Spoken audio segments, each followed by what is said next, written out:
Life was decent.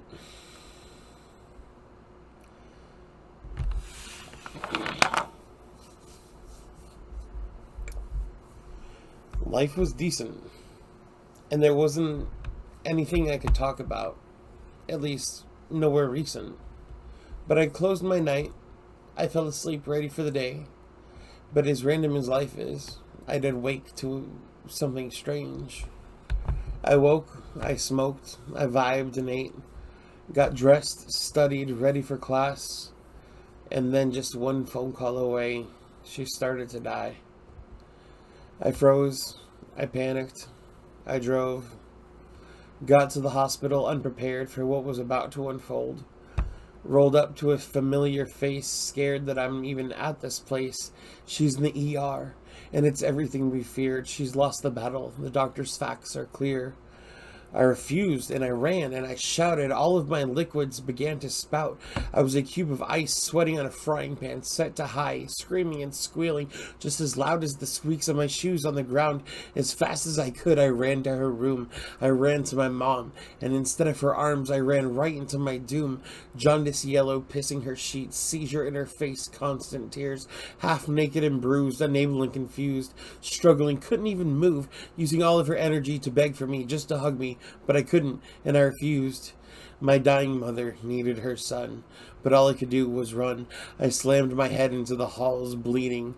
I then scraped my hands on the walls. I screamed till my vocal cords felt like they'd fall off. My legs became weak, then became my fall. I tried to run back knowing this wasn't the way I want to remember my mother's last moments. This wasn't how I wanted to own it. So I stumbled back in like a drunkard around 5 a.m., unable to keep my legs straight or speak, fumbling, weak and enraged. I saw my life giver, my mother, my mommy, in her last hours. But I could barely smile or even stare at her face as she lay dying. All she wanted, was from my love and my grace. Yet I just ran again, and I ran so far from that place. Hallways and hallways and hallways away.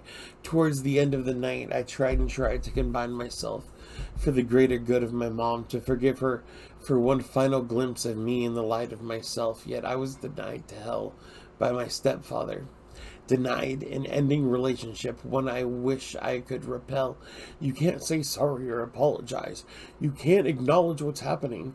Don't say she might die. She doesn't know what's happening, so just play along. Tell her it'll all be okay, like the doctor said all along. I listened to him, and for no other reason than coincidence. That was the seed of my malevolence. The only reason I respected him was because my mom was in love with him.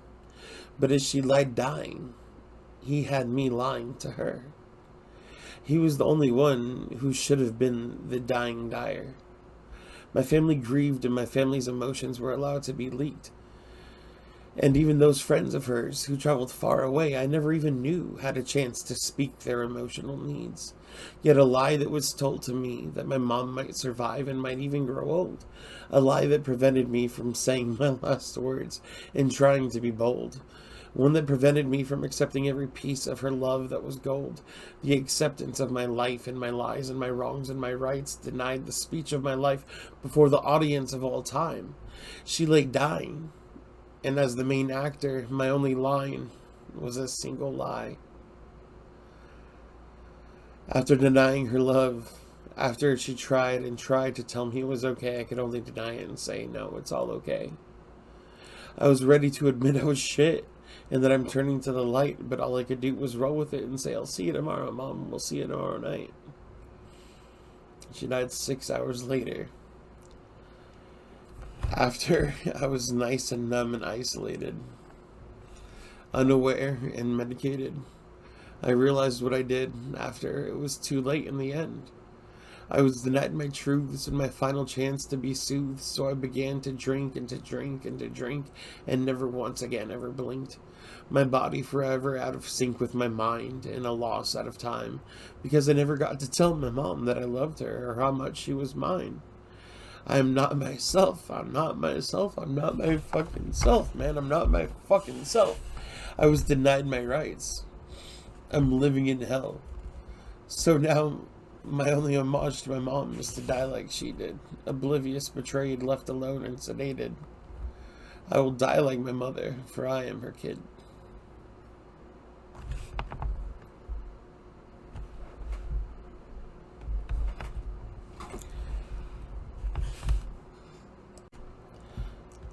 This is in addition to the last video because it ended when I tried to pause on accident, but yeah, so a lot of my poetry is very depressive. It's very depressed. Some do talk about suicide. Some a lot do talk about. It's all mental health awareness. You know, like all of the mental health shit is what my poems cover. So, if you are ever actually in need, I would love. I mean, obviously, subscribe, like, comment, and all that shit. But if you need help, don't comment to me or message me. Call 1-800-273-8255. That's the National Suicide Help Prevention Line. And if you need help, call them. Somebody's always there to listen, and you can even be anonymous about it.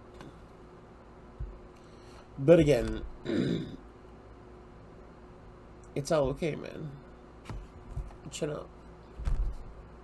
But again, here's this number. Full discretion.